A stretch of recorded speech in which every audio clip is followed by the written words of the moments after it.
by for adventure. Stand by for mystery.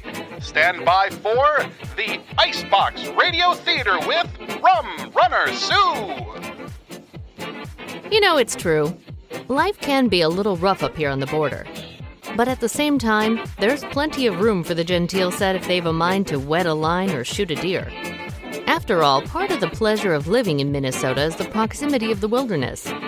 One minute you're hobnobbing with the governor in a St. Paul speakeasy, and the next minute, plus or minus a train ride, you're 10 miles from nowhere in a birch bark canoe. Of course, the presence of city folk in our fair village can lead to a sore neck or two. Take, as a for instance, this fella named Percy from Chicago. Percy was the most snot-nosed, stuck-up, know-nothing the guides in our county ever had the misfortune of running up against. About the only nice thing he ever did was get shotgunned to death under mysterious circumstances. Interested? Pull up a stool and I'll tell you about it. It's Rum Runner Sue, starring Billie Jo Konze. Mystery and adventure in the northern wilderness of Prohibition America.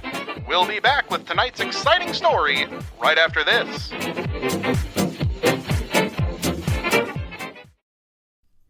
Hi, everybody. This is Jeff from the Icebox Radio Theater. We'll be right back to Rum Runner Sue in just a moment. But in the meantime, I wanted to let you know about 3 partners that we have here at the Icebox Radio Theater, other groups or individuals who help us promote our work, and we want you to know about them. And the first one is a YouTuber that just goes by Victor, and his channel is called Victor's Reality. That's Victor with a K. He invites you to check this out. Victor's an incredible guy. He does a lot of technology reviews. I'm looking at his channel right now, and I see a review of the Samsung Neo and the LG, and then there's a lot of letters and other things. Honestly, I don't understand a lot of the stuff he's reviewing, but he reviews monitors, video game equipment, accessories for your computer. And in addition to that, Victor is an artist. He loves making animated GIF backgrounds, the type that are becoming very popular on YouTube, and setting them to, believe it or not, our radio plays. He has a whole channel, or a whole playlist on his channel, I should say, of Icebox Radio Theater Scary Stories. And I really invite you to go check this out. It's a very unique way of listening to radio drama with this kind of animated, creepy background going before your eyes. He's done Snow Day, he's done The Tiny Door, Old Oli, Cass and Lol, and many, many more. And so you can find Victor at YouTube under Victor's Reality. And again, that's Victor with a K, one word, Victor's Reality. Thank you so much, Vic. And the next partner I want to mention is the Wireless Theater Company. That is a group out of the United Kingdom that has been doing fantastic level work for a long time. And they are in the process right now of changing their website around to feature certain plays from other groups that they appreciate for some reason or another, one of which is ours. We're going to have a presence on their website with both Funny in a Small Town and also a couple of more plays. And I invite you now to just go check out Wireless Theater Company on the web, would probably be the easiest way. They're the real deal. They are a group that's, I believe, appeared on the BBC. You call up their website, and there's Stephen Fry right there, who has worked with Wireless Theater Company. They've done some fantastic horror in the past. I strongly recommend The Secret of Spring Heel Jack, which was kind of a 3-part show they did a few years back. And The Autopsy, a binaural audio thriller, is very, very chilling. And of course, being British, there's some Shakespeare there as well. And the final group I want to mention is Dramify. Dramify is a brand new service which seeks to create an income for audio drama producers. We are going to be featured on Dramify. They kind of want to be the Netflix of audio, is the idea. Dramify is dramafy.com. Invite you to go check them out, check out some of their offerings as well as us, and consider making a subscription, which is, I believe, right now $3.99 a month, with a lot of specials coming up. So subscribe to Dramify and help those folks out. They're doing very good work. Okay, thank you so much for listening to this very low-tech commercial. Let's go back now to Rum Runner Sue.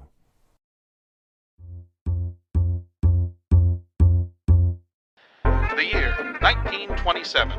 The place, Icebox, Minnesota, a tiny village on Rainy Lake, the island-spotted paradise that forms the border between the United States and Canada, between the great social experiment of Prohibition and the legal production and distribution of lady liquor.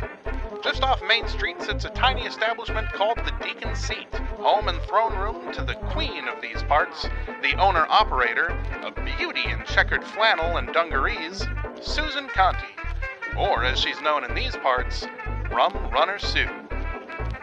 All right. I won't grumble about the nickname right now because I promised you a story about Percy from Chicago. I think we set up the gentleman's character sufficiently, so let's jump ahead to where yours truly entered the picture. That part begins, as all good stories should, with a horse.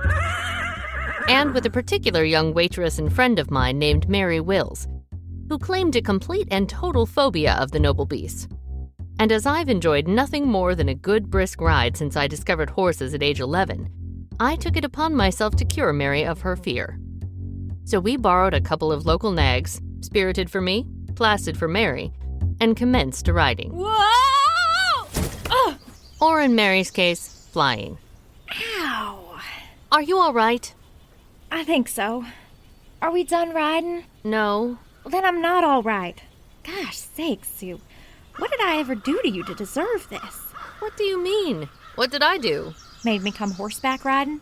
I didn't make you do anything, but I think it's good for a person to confront her biggest fear. Oh, horses ain't my biggest fear. They aren't. Of course not. It's spiders. Or maybe heights. Of course, the supply closet gives me the heebie-jeebies too, so maybe it's small spaces. You told me you were deathly afraid of horses. I am. They're just not my biggest fear. Compared to my other fear, horses are pretty easy to avoid. That is, until my boss suggested I come riding with her. You could have said no. Oh, I don't hardly think... Mary Wills, did you come because I'm your boss? Well, yeah, of course. What else was I supposed to do? Well, that is... okay. I guess I see it from your side. I'm sorry. Why are you apologizing? Same reason as before. You're my boss. I'm sorry, Mary. I get a little pig-headed sometimes.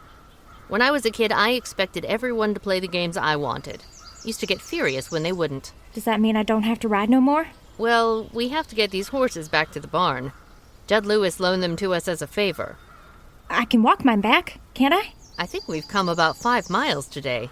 That's a long walk. Oh, all right. But no more fence jumping. Just a nice steady walk. Okay. But you have to go get him. And mount up without my help this time. Fine. Your horse is grazing over there by that willow tree. I'll try to get up on him, but you have to help me if I fall. You won't fall. You can't know that. Oh, my. Mary? Hurry up, would you? If we're going to take it slow, we need to get started. Mary? Mary, what's wrong? Whoa there, easy now.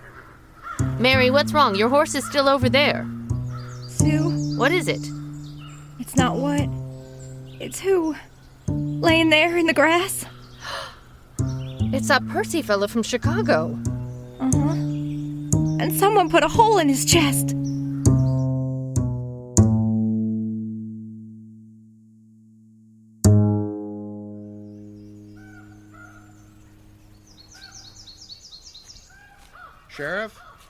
Sheriff, hey.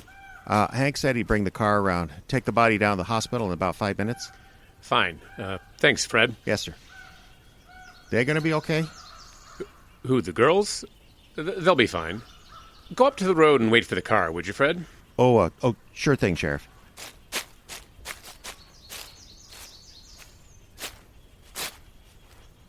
I just ain't never seen a dead body before. No one should have to see that. You all right, Mary? I'll be fine, Sheriff. Thanks. Sue? What? Are you all right? Why wouldn't I be? Right. Okay, so let's go through the story one more time. Why? We already told you what happened. Sure, but I want to hear it again. If you're both all right, like you said. Well, we were out horseback riding and I got thrown. And you're sure you're okay? Of course. I landed in that tall grass over there. And after that, Sue made me go get the horse, who happened to be over near the... you know. Yeah, the body, right. Why the riding? I hadn't been in a while, and Mary said she'd never been. and we don't get too many days off in the summer.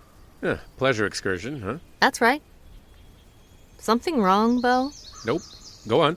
That's it. Mary went over to retrieve her mount and went white as a sheet. I went over to see what was wrong, and that's when I saw him. What did you see exactly?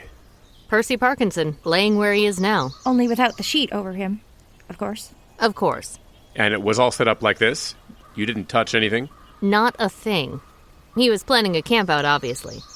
A tent and some other gear all wrapped up ready for transport, whole stack of provisions. Yeah, I noticed that. That trail there leads down to the shore. We found a canoe dragged up on the beach.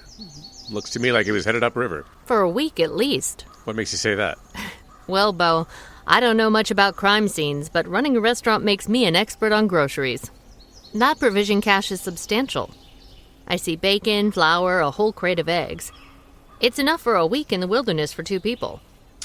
2 people? What makes you think there were 2? Word was, this character went everywhere with a guide. He'd burned through most of them, too, on account of being so disagreeable. He was a horse's ass, is what you mean. Harry! Well, he was.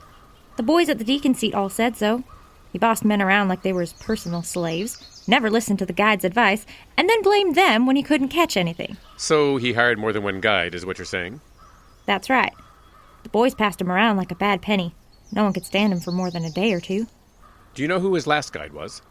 I don't know. The boys might. I'll need to look into that. Now don't you come around scaring all my customers. Why do you think I would do that? You had that look in your eye. Just come out of uniform and ask friendly-like. And order a whiskey so the boys know you're not there to bust them. I'll take that under advisement. Did any of the boys say when they last saw the dead man? It hasn't come up. You think any of them got angry enough to do this? Is that what you're thinking? Well, this could have been the result of a fight. There's a hatchet near his right hand. He could have been fighting off an assailant. Wouldn't that lead to a defensive wound? Holding the hatchet in front to fend off the gunshot? How on earth do you know about things like that? I have been known to read now and then, Beau. Read what? True Detective? My library card is none of your business. Besides, I'm right, aren't I? Maybe yes, maybe no. All we know for sure is that this didn't happen very long ago from the look of the provisions, or of him. How do you know that, Sheriff? Well, nature hasn't, intruded on the crime scene, so to speak. Huh? He means no animals have been at the body, Mary. Or at the provisions. That bacon couldn't have been left very long before something would have dragged it off. Something's been at the eggs. Well, that's true. Yeah. Funny, though. What is? The eggs. Notice how the only eggs that are broken are right down the center of the crate? The ones on the sides aren't even touched. Raccoon probably got to them. Yeah. Well, ladies, I have to stay and find what I can find, but you two have had a long day. You should head back. Thank goodness. Come on, Sue. Sue? Oh, no. You got that million miles away look in your eye. Oh, no. I know that look. That's her I'm hunting a mystery look. What are you two talking about? You get a particular look when something's stuck in your craw, and that usually means trouble for me. Well, if my presence is so heinous to you, Sheriff, I will take my leave. Come on, Mary. Don't worry, Sheriff. She can't stay mad at you for very long. Yeah, that's usually what gets me in trouble.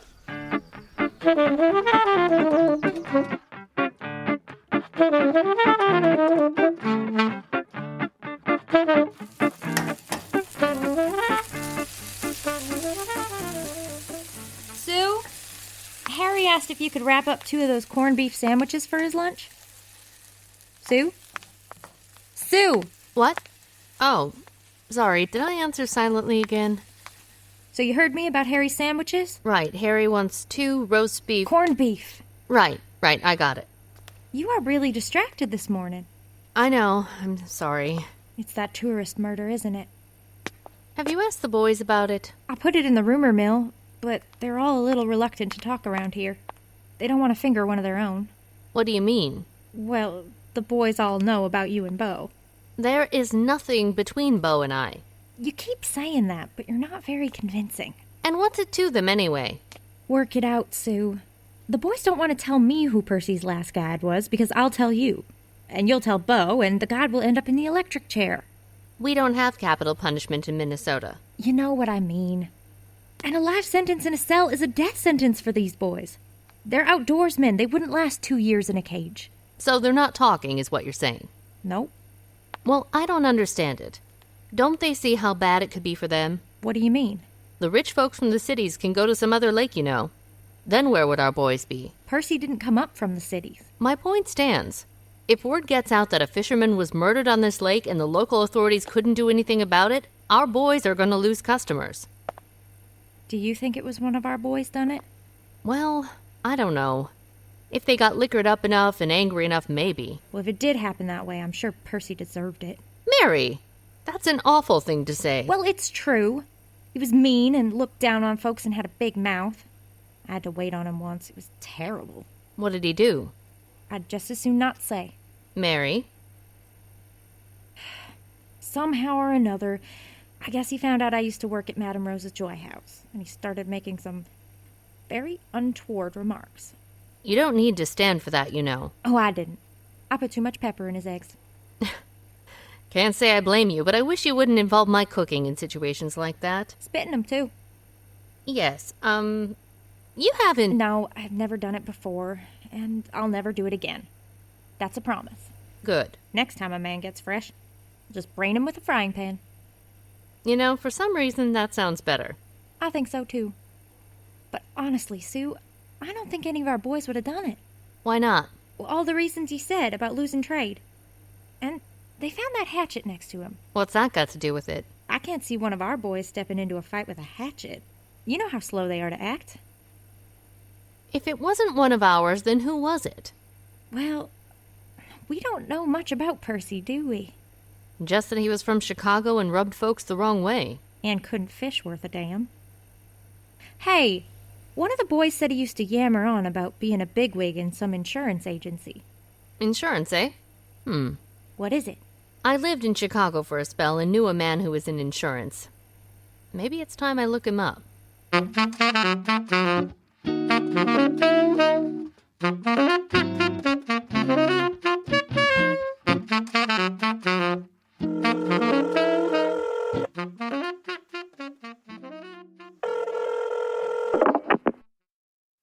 Lake Michigan Mutual, how may I direct your call? Roger Thornby, please. 1 moment. I'm sorry, Mr. Thornby can't come to the phone. May I take a message? Actually, could you please tell him Susan Conti is calling? I'm sorry, but Mr. Thornby is indisposed. If I may have your number, Miss Conti, I'll be happy to... Wait. Conti? Susan Conti? Roger, I'm going to take a message. We're going to lunch, remember? Give me that. Give me that. Fine. You can just take yourself to lunch, Mr. Thornby. Sue? Hiya, Roger. Is this a good time? Oh, it's always a good time for you, Sue. Why wouldn't it be a good time? Well, sounds like I kind of got you in trouble there. Oh. No. That's just my secretary. She's, kind of high-strung. Uh-huh. And also sort of my fiancé. But it's great to hear from you. You haven't changed a bit, Pinky. Pinky. Oh, I haven't been called that in years. Remember the old gang running around down by the lake? Good times. Sure were. Oh, and Sue, we were all real sad to hear the news about Pierce. It was a shame, a damn shame. It was, yes. How you holding up? Is there anything I can do? Anything at all? Are you still in St. Paul? I could come up there. Oh, no, I'm fine. I'm living a little further north now. An out-of-the-way place with a lake and friendly folks. Best thing for you. Get out of the city. Where did you say exactly? Roger, I'll tell you why I called. Call me Pinky. All right, Pinky. I'm trying to find some information about a visitor to our parts. Well, I'll be straight with you, Roger. Pinky? Pinky. I'll be straight with you. The man died, and we're trying to find his next of kin. Oh, that's terrible. Where did you say this was? Way up north, Canadian border. Oh, my. You're living way up there now, are you? That's right, and we're trying to figure out next of kin for this man, and some of the guides he hired said he was from Chicago and worked in insurance just like you. Oh, I see. That's really why you called? Yes? The only reason? Stay focused, Pinky. Right.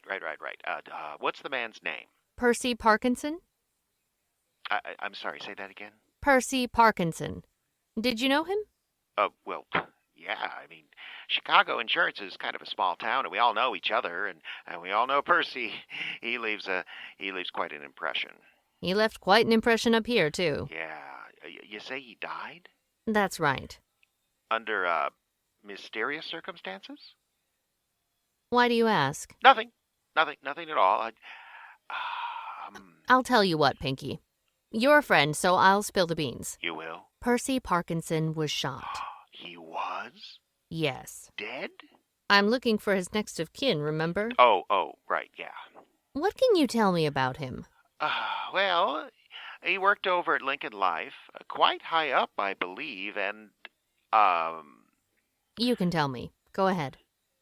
Well, these are just rumors, you understand, but the word was Percy had something on his boss. I don't know what, but it was enough that he could get whatever he wanted. Company car, expense account. Fishing trips? Fishing trips, sure, that fits. What's the boss's name? Ramsey. Hiram Ramsey, but I'm sure he had nothing to do with it. Why? Well, he always seemed a good man. Excellent backhand. Pardon? Tennis. Right. Well, thank you, Pinky. You've been a big help. Say, when are we going to see you down this way again? Soon. Real soon. Or I could always come up there, relive some old times. Remember that night in the boathouse? Sorry, Roger, you're breaking up. Happens all the time up here. Bears knock down the lines. Oh, that's okay. Whew. What the... Mary! Yes, Sue? Were you on the extension just now? I was. Yes. That was a private phone call. Sounded like Roger wanted it to be a little more private. Mary, I thought that call was about Percy's murder, so I thought you might like an extra set of ears on the situation. Though I can see why you wouldn't, now that I've listened. What's that supposed to mean? Roger's an old beau. No, he is not. Sounds like he wanted to be. What he wants or doesn't want is immaterial. Not to him, it ain't. Come on, Sue. We've known each other for over a year, and I don't know anything about your past. A lot of folks speculate about it, you know. They do? Well, it's none of their business. Is it any of mine? I mean, I thought we were friends. Fine. Roger's a very nice boy, but that's all. You get me? I think so. Boy is the key word here. He's so short his eyes only come up to my chin, and I doubt he shaves more than once a week. Poor fella. He was just one of those boys always hanging around, you know? Always part of the gang, but never anyone you'd take seriously. Except in the boathouse, eh? Trust me, Mary. The incident Roger was talking about exists only in his mind. Really? I slipped on the dock. He caught me as best he could, and that meant accidentally putting his hand where a gentleman shouldn't. That was it. Now we need to get back to work. No more questions about my past. One more, please? What? He seemed like a nice enough guy on the phone. Why didn't you ever give him a chance? Because, Mary, when I knew Roger in Chicago, I was a married woman.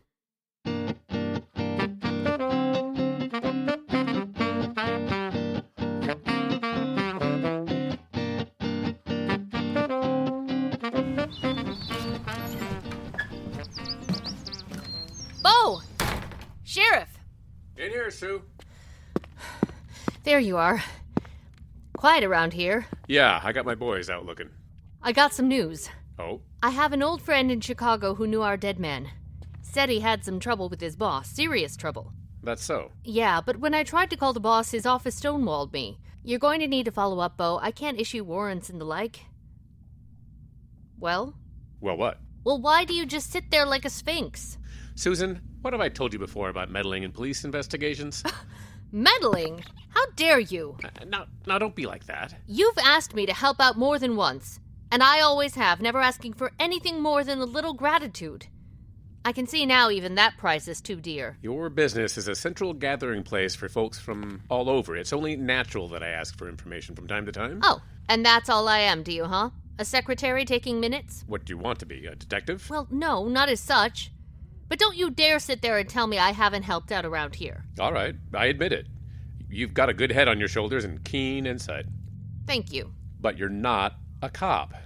And I'll keep the option to shut you out if I think it's necessary. But how can you know it's unnecessary if you don't follow up on that lead? What, the boss in Chicago? Yeah. Turns out our Percy had him by the short ones. Blackmail? I don't have the specifics. That's why I need you to call him. You've got the badge, and that means you have the authority Susan? What? What is it? We have a suspect. What? We have a suspect. One of the boys let slip who Parkinson's last guide was. It was Possum Jack. Possum Jack? You can't be serious. Jack is one of the sweetest boys in town. He wouldn't hurt a fly. Heck, he always fishes with lures because he's squeamish about live bait. Well, nevertheless, he was Parkinson's last known guide. And when we went to his cabin, his woman there said she hadn't seen him in 2 days. That dates back to the day of the incident. She said he came in white as a ghost, packed up his kit, and took off. She begged him to tell her where he was going, and he wouldn't even give her a compass point. And you think that makes him guilty of murder? I think it makes him worth questioning. And I think it's awful suspicious that he took off the same day it happened and hasn't been seen since. I have every deputy in the field right now looking for him. Possum Jack will never let you find him in these woods. If he's thinking clear, I'd agree with you. But he's probably panicked and scared. This case has all the earmarks of a crime of passion, a mistake. If Jack lost his head and shot Parkinson, that's manslaughter. He won't get life, but he has to do his time. Sounds like you've made up your mind already. No, my mind doesn't count. It's what the judge and the jury think. But we've got to bring him in. It just doesn't seem right. I know. I like Jack too, but... Well, innocent people don't flee, Susan. And we have to bring Jack in. Dead or alive.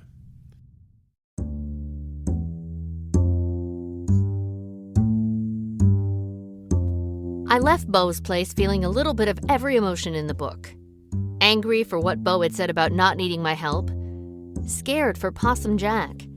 Frustrated because I was frustrated.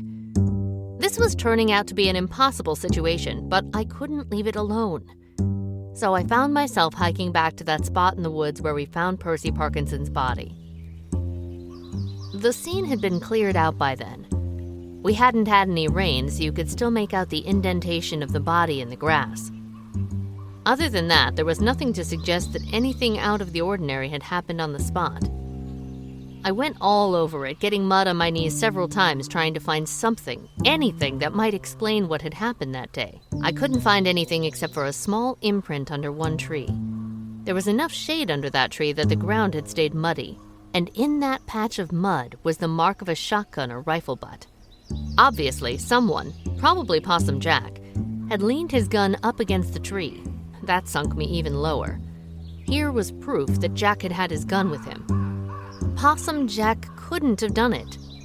But there wasn't a shred of evidence exonerating him. I was so foggy when I walked away, I almost walked right through the sticky spot in the grass where that crate of eggs had been smashed. There were still eggshells visible between the leaves, and hardened yellow yolk clinged to everything. That was a perfect metaphor for this situation. A mess. A sticky, disgusting mess.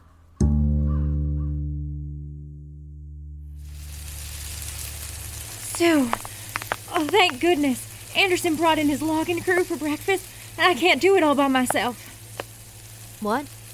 Oh, sorry, I'll get a clean apron and help out. You all right? Fine, I'm fine. I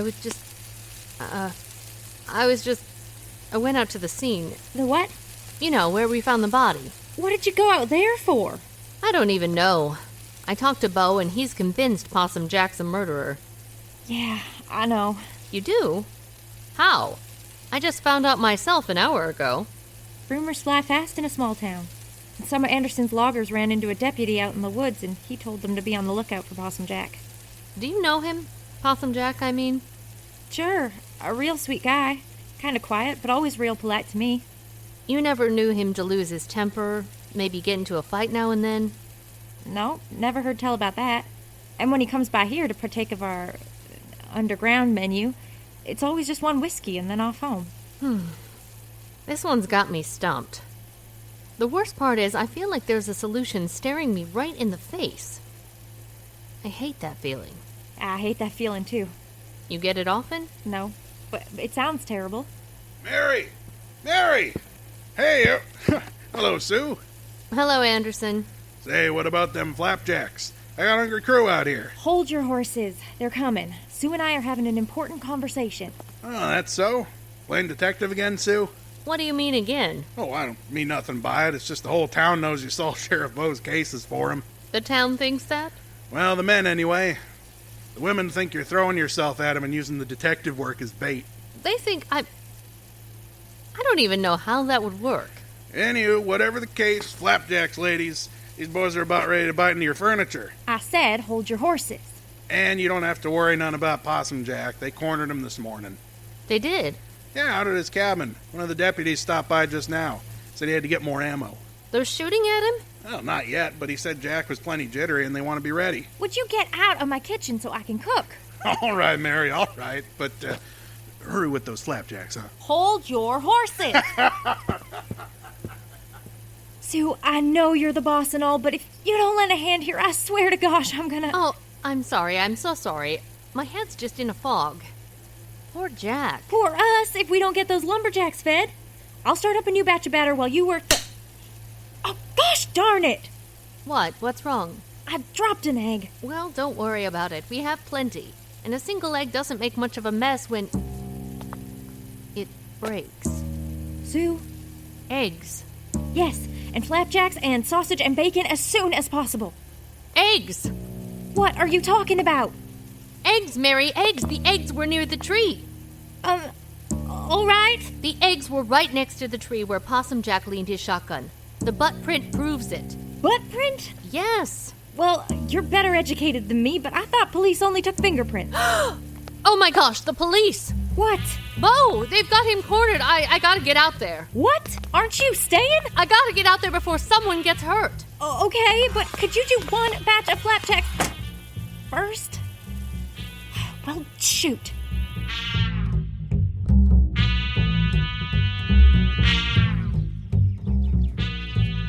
They make it around the trees yet? Just now, Sheriff. I think everyone's in position. Any sign of life from the cabin? Jack peeked out that door a minute ago, and I think I saw Frida's face in the window just now. They got any young ones? No, thank God. But we gotta play this cool, all right, Fred? Yes, Sheriff. You told everyone to wait on my signal. Sure, but they're all a little jumpy, especially young Wilkes. It's his first time in a firefight. Did you serve in a war, son? No, sir. Flat feet. Well, I did, and I'd appreciate it if you didn't call this a firefight. It's an arrest, and the goal is to do it without a single shot being fired. Understand? Yes, sir. Good. Now, if we could just keep everyone calm... Beau, wait a minute. Oh, for the love of all Isn't that Rum Runner Sue? Yes. Did you order whiskey for the boys? Go around the perimeter, make sure everyone knows to hold their fire, all right? Yes, sir. Beau, thank God. What the hell are you doing here? Saving a man's life, that's what. Jack didn't do it. Did you want to explain why he's holed up in there with a shotgun? What would you do if an armed posse was surrounding you? I might start by saying, I'm innocent. Let's talk. Very diplomatic of you, but not really Possum Jack style. Let me talk to him. I've been trying to talk to him. He hasn't said a word. Let me try. Fine, but stay behind this rock. He's scared and jumpy, and we don't know what he'll do. All right. Jack! Jack, are you in there? It's Sue from the Deacon's seat. Jack, I know you didn't do it, and I got proof. Jack! Jack, will you come out onto the porch and talk at least? I ain't coming out. That's fine, Jack, that's fine. You stay right there. We just need to talk. I ain't got nothing to say to no sheriff's girl. Why does everyone keep saying that? Keep going, Sue. You've got him talking. I'm nobody's girl, Jack, and I just want to talk. To talk. I ain't stopping you. See if you can get him to let his wife come out. No, Beau. If he's in there alone, he'll assume you're gonna shoot him. Well, it's not off the menu. Just give me a minute. Jack, can you come on the porch at least? We just want to talk. Why? So the sharpshooters can get a better shot? You know that isn't so, Jack. I just want to talk. Here. Sue! No! I'm out here, Jack. I'm right out in the open. Come out onto the porch, please.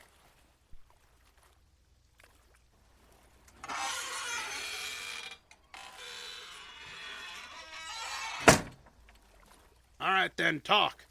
I know what happened, Jack. I've been out to the campsite where you and Percy Parkinson went, and I figured it out. It was all an accident, wasn't it? Well... No! Hold your fire! God damn it, hold your fire! Damn it, Wilkes! Jack, are you all right? Like you care. You was just bait to get me out of the house. No, I swear I'm not. I know what happened. It was an accident, wasn't it? An accident, Jack? You leaned your shotgun up against a tree, and when it fell over and hit the crate of eggs, it discharged right into Percy. And you figured no one would believe you on account of Percy being so difficult, so you took off, right? Right? They won't believe me. Jack! None of them will believe me. He was some fancy-pants city fella, and I'm just a dumb mountain man. They're gonna come in here with their big city lawyers and put me in the electric chair. No, Jack, they can't. Minnesota outlawed capital punishment in 1911. Electric chair, self for life, what's the difference? They won't believe me. Jack, I believe you. And I'm not just taking your word. The evidence shows it was an accident. Frida believes you, doesn't she? Why do you ask me that? Just answer me. Does she believe you're innocent? Well, I suppose. Frida and me, that's two. That's practically half a jury. I believe you too, Jack. You stay where you are, Sheriff. Hold on. Hold on. I'm putting my sidearm back in its holster. See? I just want to come up here by Sue. Susan, Yes, Beau? explain it to me. Remember the crate of eggs? How only the ones down the center were broken? Yeah. There was a little mud under the tree right next to that. You could still see the imprint of a rifle or shotgun butt in that mud, like someone had leaned a gun up against the tree. Okay. A wind comes up, or something else, tipping the gun over. It hits the eggs, breaking the row down the middle of the crate, and goes off. Parkinson must have been standing in the way. Right. A simple accident. They happen all the time. That what happened, Jack? I don't rightly know, Sheriff. My back was turned, I rested my shotgun up against the tree, sure enough, but I was over tending the tent when I heard the shot. What was Parkinson doing then? You won't believe it, but he was hacking at a tree branch with a hatchet. Said he was going to gather some firewood. Told him fresh wood was too green to burn, but he wouldn't listen. Didn't listen to anyone. Just reached up, grabbed a branch, and started hacking away, the fool. Jack, you say he reached up and grabbed a tree branch? Yes'm. This didn't happen to be the same tree the shotgun was leaned against, was it? You know, I think it was. That was a willow tree, Beau. If he was wrenching a limb back and forth, it could have shook the whole tree and... Dislodged the gun, yeah. Jack, I think I owe you an apology. Oh, okay. But to square things, you're going to have to come down to the office. And that means you have to give me that gun. Oh, gee, Sheriff. Can I get it back sometime? Sure. All right. For pity's sake, Jack, it wasn't even loaded. Oh. You know, I knew I forgot something.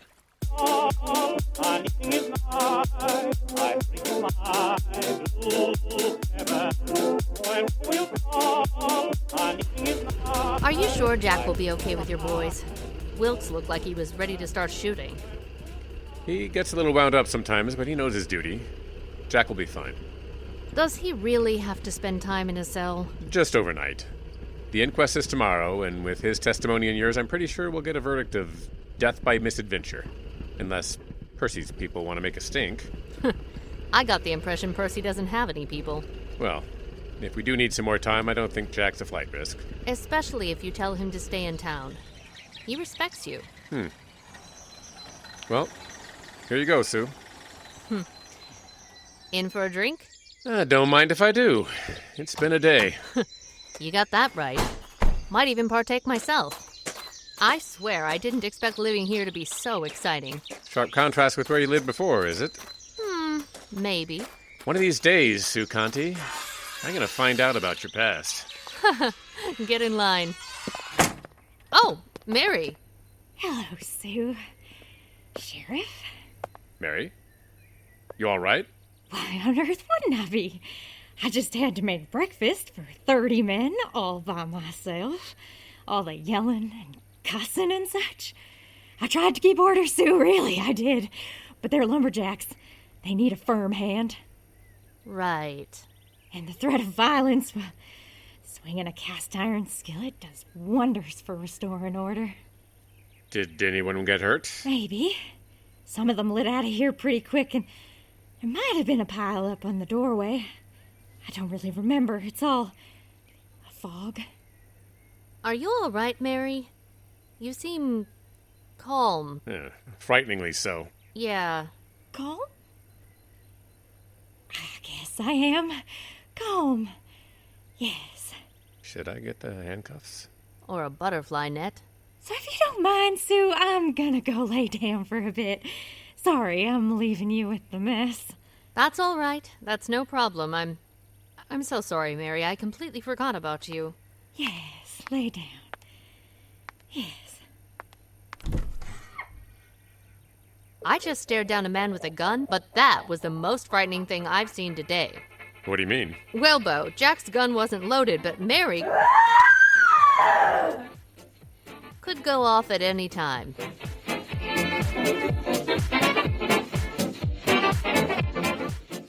This has been Rum Runner Sue. Enough is Enough, an original podcast fiction mystery from the Icebox Radio Theater. Our play starred Billie Jo Konze as Sue, Trelawney Erwin as Mary, Jim Yount as Beau, Justin Kapla as Possum Jack and Anderson, Diane Adams was the secretary, and Jeffrey Adams was Wormy Roger. Tonight's program written by Jeffrey Adams. Jeffrey also did the editing, sound effects, and music for this episode, created with loops from Loopmasters. Some sound effects from the FreeSound Project at freesound.org. Rum Runner Sue logo designed by Allie McQueen. You can see more of Allie's work on Instagram at taller_McQueen. You can learn more about Billie Jo Konze at billiejokonze.com. This program copyright 2021 by the Icebox Radio Theater, which is solely responsible for its content. Partial funding made possible in part by the voters of Minnesota through a grant from the Minnesota State Arts Board, thanks to a legislative appropriation from the Arts and Cultural Heritage Fund, and through donations from our wonderful patrons and listeners. More information at iceboxradio.org. This is Justin Kapla speaking.